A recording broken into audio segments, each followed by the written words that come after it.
Hello everyone, I'm Nova Louis, RHB Bank's Head of Investors Advisory.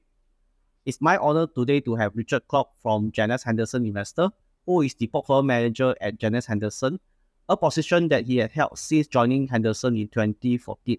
He is responsible for co-managing the global technology leaders and sustainable future technology strategies. Richard received a first-class honor degree in modern history from University of Oxford. He holds the Chartered Financial Analyst designation and has 20 years of financial industry experience. Janus Henderson Investors manages more than £251 billion of clients' assets under management and has 24 offices globally with more than 2,000 employees worldwide. Without further ado, please join me to welcome Richard Clode to our show. Richard, thank you for making time for RHB Money Chat series. I know you have an extremely busy schedule this week. Oh, well, thank you for having me, and very much looking forward to our conversation. Okay, Richard, for the start, for this year, we started the year with some pessimism on the US equity market, continued from the concern of the US aggressive rate hike, also on the banking stock route and US debt ceiling, which happened recently. However, as of early of June, one of the US equity index, which is the Nasdaq index, is that is dominated by the technology stocks, is up by almost 30%. As the saying goes, buy low, sell high. Is there still a upside potential in the global technology sector? Yeah, well, it's probably the number one question in a lot of clients' minds at the moment. I think you've got to remember, the starting point at the beginning of this year, where we'd had a move from Fed rates of 0 to expectations that they could go to 5 or 6%. So you've seen valuations come down a lot. You'd had sort of this sort of acceptance that we were going to see an economic slowdown, and there was really only a debate as to whether it was going to be a soft landing or a hard landing. So there was going to be some degree of recession, which meant that expectations had to come down, and everyone had moved incredibly defensively in terms of their positioning in their portfolios, moving into bonds, moving into the safest equities they could find. And we felt that that was a pretty good setup for the technology sector, because we felt that expectations were reasonable, valuations were much more reasonable. A lot of the excesses of what we saw during the pandemic in 2020 had been washed out of the market, and the market started rewarding profit growth and cash flow growth, which for us is much more sustainable than what we saw in 2020, when people were just buying because of FOMO, and you're just thinking that we'd all work from home forever, just buying any stock that had anything to do to benefit from those trends. And so you've seen year to date, some of the best performing stocks have been in the technology sector, but they've been the best performing stocks because their profit growth has been much higher than the market expected. And obviously a lot of those stocks have been related to AI, with Nvidia being the sort of the poster child of that. But we see some much healthier trends and much more sustainable trends in the share price performance we've seen in some of those technology stocks. There are some areas of hype and some bubbles forming in certain areas that you have to be a bit more careful of, but more generally, we feel much more comfortable with the outlook for technology at this point. Okay, talking about technology, I always hear these words that is repeatedly mentioned, ChatGPT. So artificial intelligence solutions and products have taken the center stage in 2023. In your opinion, how would large technology firms able to monetize artificial intelligence in their existing product or services, particularly on some of the firms that is leveraging on the end user of a ChatGPT alike features? Sure, and let's take a step back. I mean, I do think ChatGPT and the launch of that late last year was a watershed moment for AI. Now, AI has been around for a very long time, and sort of has been in our daily lives for a long time. We all use Google search, and we all hail a ride on a ride-hailing app, or get food delivery, and use Amazon, or use an e-commerce company, and all of those companies will be using AI as part of those kind of daily services that we use. But what's changed is the advent of generative AI and what we've seen with ChatGPT. And this is a game changer, because it basically takes the humans out of that AI training, and you're able to create these AI models, these AI services, by basically just getting the machine to do a huge amount of compute with these models that have hundreds of billions of parameters trained on all of the data on the internet, and they can do some pretty powerful and amazing things. And we say the word generative because they can produce content, and that for us is a great productivity tool, particularly in white collar work. So you've probably seen some reports and media around, sort of jobs that get replaced. But, we see that as being a great productivity tool, like a lot of technologies have been in the past. Now, if you produce, much greater productivity and value add, you can generally charge for that. And we've seen some early iterations of this from, say, Microsoft, where they're charging users who are sort of piloting the AI copilot that they're putting in, which is powered by OpenAI and ChatGPT, at 40% higher price. And I think that's starting to give you a sense that, that these companies can pay for those productivity gains that ChatGPT is providing, and also that the fact that that could be sort of fairly meaningful. So I think that's going to be a bit longer term. I think they'll also benefit it from the cloud side. So say for Microsoft, as part of their deal with OpenAI, their investors in OpenAI, OpenAI sits on Microsoft Azure. So all of that sits in the cloud, and that all sits at Microsoft. So we see this as being quite positive for cloud growth longer term, and that will benefit the likes of Amazon and Google as well. And then what do you require in terms of infrastructure to train these very large language models that sit behind ChatGPT? Well, obviously you need a lot of very high performance processing, and that the processor that's most sort of perfect for doing that is NVIDIA's GPUs. So that's why you've seen such strength in NVIDIA's share price year to date. But also there are many other sort of semiconductors that you need around that. You need some very high performance networking and optical and memory to go around that. You're going to see some of these hyperscalers developing their own chips, and they'll need sort of semiconductor companies to help them do that. A lot of these chips will be made at TSMC. They need to buy equipment to make those chips. So we see quite a wide range of companies that benefit from these AI trends. Some of those companies are seeing that benefit today. So you can see that in NVIDIA's recent results. Some of those companies, that will come in the next 1 or 2 years, or maybe even further than that. And I think that's part of our job, to kind of be realistic about when those benefits will ultimately come through to profits and to free cash flow. And then there are many stocks that are benefiting from this AI hype that will never see any benefit from AI. And those are the stocks we obviously got to be very careful about. Okay. Actually, I joined quite a lot of your seminar before. You always say that don't just buy the company with the end product, but also company that is along on the supply chain. So for investors that's joining our Money Chat series today, if you have any questions that you want to ask Richard, please feel free to put down in the comment box below. We will get it addressed for you as soon as possible. Okay, Richard, when we talk about technology, I can't help to also ask questions related to Chinese equity. So Chinese equity market has rebound post-China reopening. Unfortunately, by end of May, most of the China indices has came down flat for the year, or potentially even negative for the year on a year-to-date basis. Would you consider to buy some of these company that is beaten down for some of the Chinese tech companies listed in Hong Kong or China? Yes, it's a fascinating question. There's been a lot going on, and I just had actually met with Tencent recently, and I'm actually going to China next week for the first time since the pandemic. And the fact that I'm going and I'm still meeting these companies probably reflects the fact that we still see some interesting opportunities there. And the reason why is yes, some investors are looking for that very quick reopening play, and that's not being as strong as some people have expected, but they are still reopening, and there still is a lot of reopening growth to be had. But if you're just playing that sort of cyclical recovery, we're not probably so interested in that. But we are obviously, thanks to geopolitics, seeing this bifurcation of the technology industry between sort of China and the rest of the world. And we've already seen that in the internet over the last 20 years, and we're now seeing that in areas like AI and semiconductors. Now that creates risk, but that also creates opportunity. And so, what we're trying to look, and the reason I'm going to China next week, is to try and find some of those opportunities in areas where I see kind of a bit less risk from US, restrictions and sanctions and entity lists, where they're still seeing government support from Beijing, and where they're not reliant, say, on leading edge semiconductors from TSMC that will be sort of under restrictions. So, we see still some good growth there. Some areas are a bit more saturated, like in the internet. Internet penetration in China is very high. Online advertising, e-commerce penetration is very high. But we do see margin expansion after cost cutting, which I think will be sort of very sort of important trend, especially given some of the concerns during common prosperity that these companies wouldn't be allowed to make good margins. And then these companies generate a huge amount of free cash flow, and because of some of the regulation, they're not allowed to now go and buy lots of companies. So they're returning that free cash flow, looking to do some very big buyback spin-off companies like Alibaba, or give special dividends like we've seen from Tencent with the JD divestment. So we think kind of between kind of recovering economy, an economy that needs to shift more to private enterprise, more to less from fixed asset formation to more sort of technology and services. We see a lot of technology companies well positioned within those trends, and we think in many cases they're quite cheap, and we think that they will deliver sort of strong profit growth and free cash flow growth over the next few years. They're going to buy back a lot of stock.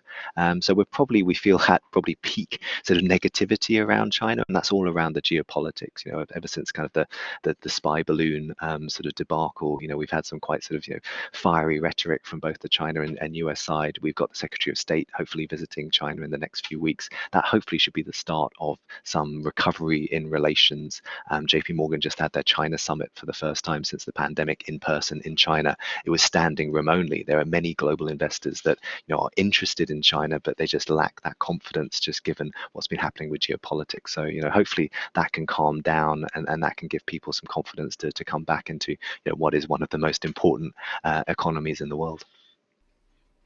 Richard, most of the technology strategies that we have seen are mostly talks about semiconductor or internet or computer. So what about your take on the electric vehicle, which is the EV space? Would you consider adding some of the EV leaders into your portfolio, such as BYD and Tesla?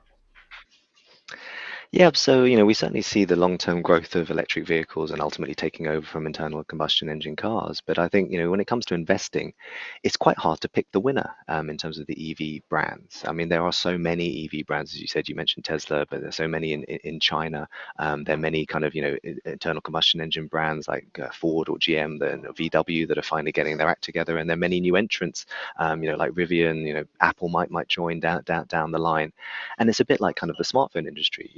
Smartphones ended up taking over the world, but you would have had to been pretty clever back in 2000 to figure out that actually, it's Apple, a PC maker, that was going to win, and then maybe Samsung, and then a bunch of Chinese brands you'd never heard of back in 2000 that didn't exist. And so whenever we think about a new technology trend, we think about where in the supply chain, where in the ecosystem can we have a lot of conviction that they're going to be winners. And when we think about an EV, what is the kind of the most important component in that? And we think actually the most important component is the power semiconductor in there. A bit like when you were kind of playing the PC trend, you wanted to buy Intel. When you were playing the smartphone trend, you wanted to own Qualcomm. The AI trend, sort of it's Nvidia. What is that kind of semiconductor play that there are only a few of them, and they sell to all of those brands in the EV world? And we think that's power semiconductors, because ultimately, what are you doing in an EV? You're taking power from a battery and you're draining it into the electric motor and driving around, and then you're having to fast charge that battery again. A lot of that performance and range and acceleration, a lot of that's defined by how efficiently you move that power around, and that's defined by a power semiconductor.